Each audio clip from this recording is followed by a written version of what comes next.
नमस्कार साथियों, आप देख रहे हैं भारत समाचार। आइए जानते दिन भर की ताजा और बड़ी खबरें। आज की पहली खबर, बिहार की तरह 12 राज्यों में SIR होगा। देश के 12 राज्यों में विशेष इंटेंसिव रिवीजन होगा। इसकी घोषणा मुख्य चुनाव आयुक्त ज्ञानेश कुमार ने सोमवार को प्रेस कॉन्फ्रेंस में की। उन्होंने बताया कि आज रात से ही इन राज्यों में वोटर लिस्ट फ्रीज हो जाएगी। उन्होंने बताया कि SIR का दूसरा चरण शुरू किया जा रहा है। इस चरण में मतदाता सूची के अपडेशन, नए वोटरों के नाम जोड़ने और त्रुटियों को सुधारने का काम किया जाएगा। उन्होंने बताया कि हमने SIR की शुरुआत बिहार से की थी। यहां SIR कामयाब रहा। इसे लेकर राज्य में 0 शिकायतें मिली।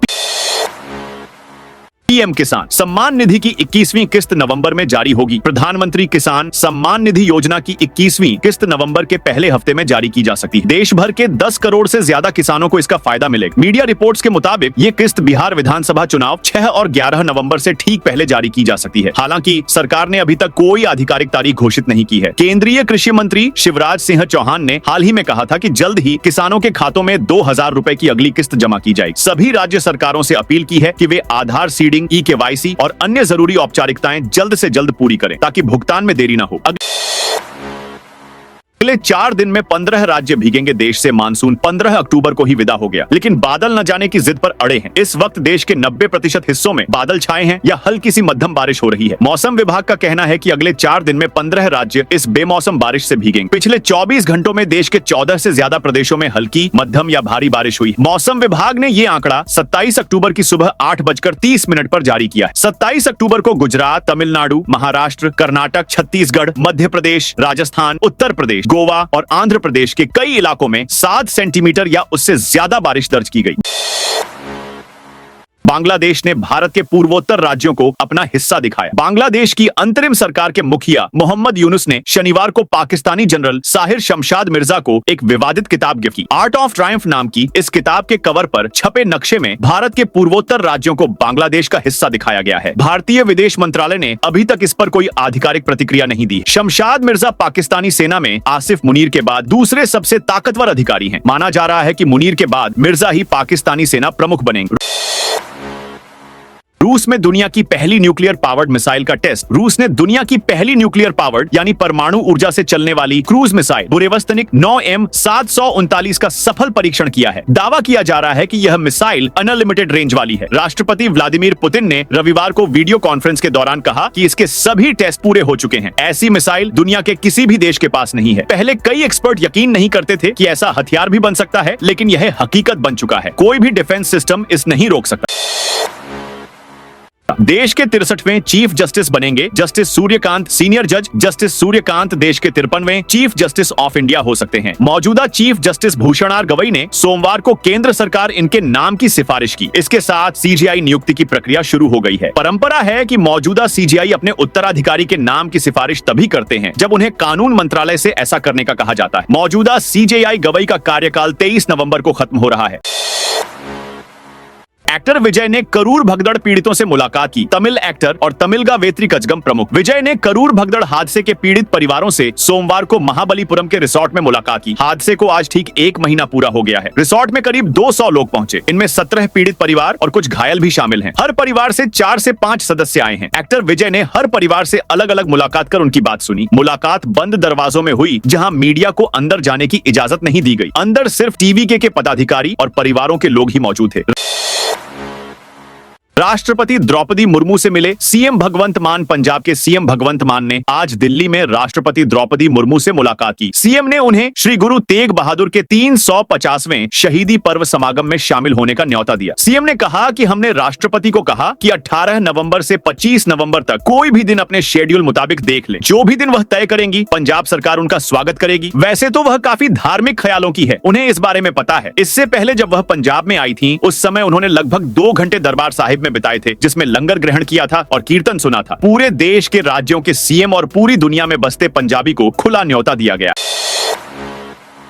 पुष्कर मेले में आया 15 करोड़ का घोड़ा। अजमेर के पुष्कर में पशु मेला परवान पर है। रेतीले नए मेला मैदान में अब घोड़ों की संख्या बढ़ गई। मेले में पंजाब, हरियाणा से आए अधिकतर घोड़ा मालिक जहां लग्जरी टेंट में रात गुजार रहे हैं, वहीं उनके टेंट के बाहर कीमती और लग्जरी गाड़ियां खड़ी हैं। बीकानेर से एक पशुपालक 800 किलो का मुर्रा नस्ल का भैंसा लेकर रेतीले ढोरों में पहुंचा है। इसकी कीमत करीब 10 लाख रुपए है। मेले में 5 साल का घोड़ा बादल भी पहुंचा है। बादल अब तक 285 बच्चों का बाप बन चुका है। बादल की 11 करोड़ रुपए कीमत लग चुकी है। लेकिन मालिक राहुल उसे बेचना नहीं चाहते हैं।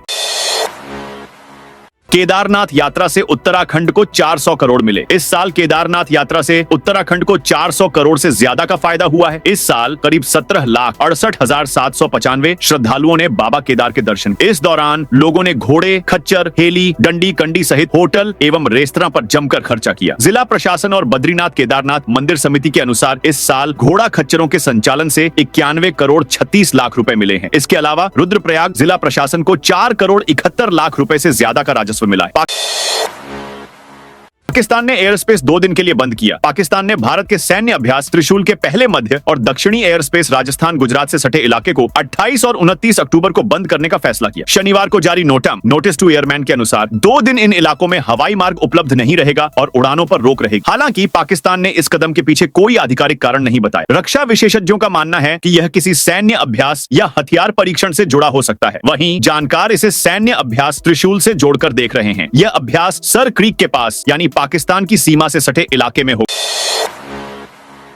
राजस्थान में पाकिस्तान बॉर्डर पर जुटेंगे 30,000 सैनिक। राजस्थान में भारत पाकिस्तान बॉर्डर पर 13 दिन अब तक का सबसे बड़ा युद्धाभ्यास होगा। आर्मी, एयरफोर्स और नौसेना के 30,000 जवान धार में ज्वाइंट एक्सरसाइज करेंगे। इस युद्धाभ्यास को त्रिशूल नाम दिया गया है। करीब 13 दिन चलने वाली एक्सरसाइज की शुरुआत 30 अक्टूबर से होगी। इस युद्धाभ्यास के दौरान बॉर्डर कुछ एरिया में कॉमर्शियल फ्लाइट्स के रूट में बदलाव भी हो सकता है। एक्सरसाइज जैसलमेर के एरिया से लेकर गुजरात के सर क्रीक इलाके तक होगी। हाल ही में रक्षा मंत्री राजनाथ सिंह ने गुजरात दौरे के दौरान सर क्रीक सीमा विवाद की चर्चा की थी। पंजाब, चंडीगढ़ समेत केंद्र सरकार को नोटिस। पंजाबी सिंगर राजवीर जवंदा की सड़क हादसे में हुई मौत को लेकर दायर जनहित याचिका पर आज पंजाब और हरियाणा हाईकोर्ट में सुनवाई हुई। अदालत ने केंद्र सरकार, पंजाब, हरियाणा, चंडीगढ़ और नेशनल मेडिकल कमीशन को नोटिस जारी किया है। साथ ही इस मामले में जवाब तलब किया गया है। यह याचिका सीनियर एडवोकेट नवकिरण सिंह की ओर से दायर की गई है। उनका कहना था कि हादसे के तुरंत बाद उचित इलाज न मिलने से उसकी मौत हुई थी। जिसे अस्पताल में पहले उन्हें ले जाया गया, वहाँ प्राथमिक उपचार भी नहीं मिला। याचिका में निजी अस्पतालों में इलाज के लिए ठोस मैकेनिज्म बनाने की मांग की गई है। हिमाचल में बिना फेरों और पंडित की शादी। हिमाचल प्रदेश के सिरमौर में 2 भाइयों की शादी सुर्खियों में है। शिलाई विधानसभा के नैनीधार क्षेत्र के 2 सगे भाइयों ने बिना पंडित और 7 फेरों के बगैर शादी रचाई। दोनों भाइयों ने भारत के संविधान को साक्षी मानकर शादी की। शादी के कार्ड पर संविधान निर्माता डॉक्टर भीमराव अंबेडकर की तस्वीर लगाई गई। दोनों भाई सरकारी नौकरी करते हैं। कलोक गांव के सुनील और विनोद कुमार की शादी में काफी संख्या में मेहमान शामिल हुए। सुनील कुमार की शादी कटाड़ी गांव की ऋतु और विनोद कुमार की नया गांव की रीना से शादी हुई।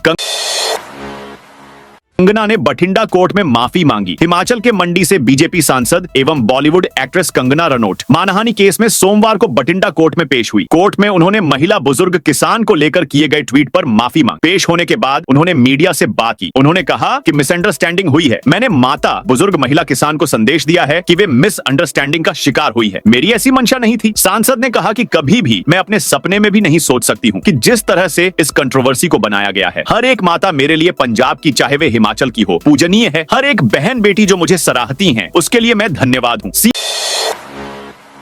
सीएम भगवंत मान आरटीओ फेसलेस सर्विस शुरू करेंगे। पंजाब के रीजनल ट्रांसपोर्ट दफ्तरों में भ्रष्टाचार पर नकेल कसने के लिए पंजाब सरकार अब आरटीओ की सभी सेवाएं फेसलेस करने जा रही हैं। आरटीओ दफ्तर की सभी सेवाएं अब सेवा केंद्रों या ऑनलाइन पोर्टल के जरिए मिलेंगी। आरटीओ दफ्तरों में पब्लिक का आना 0 किया जाए। मुख्यमंत्री भगवंत मान 29 अक्टूबर को आरटीओ दफ्तर की सेवाएं फेसलेस करने का काम शुरू करेंगे। इसके लिए लुधियाना जिला प्रशासकीय कॉम्प्लेक्स में विशेष कार्यक्रम रखा गया है। Secretary transport Varun Rujam, STC Parneet Shergill Ludhiana पहुंचे और उन्होंने डीसी ऑफ आरटीओ के साथ तैयारियों का जायजा लिया।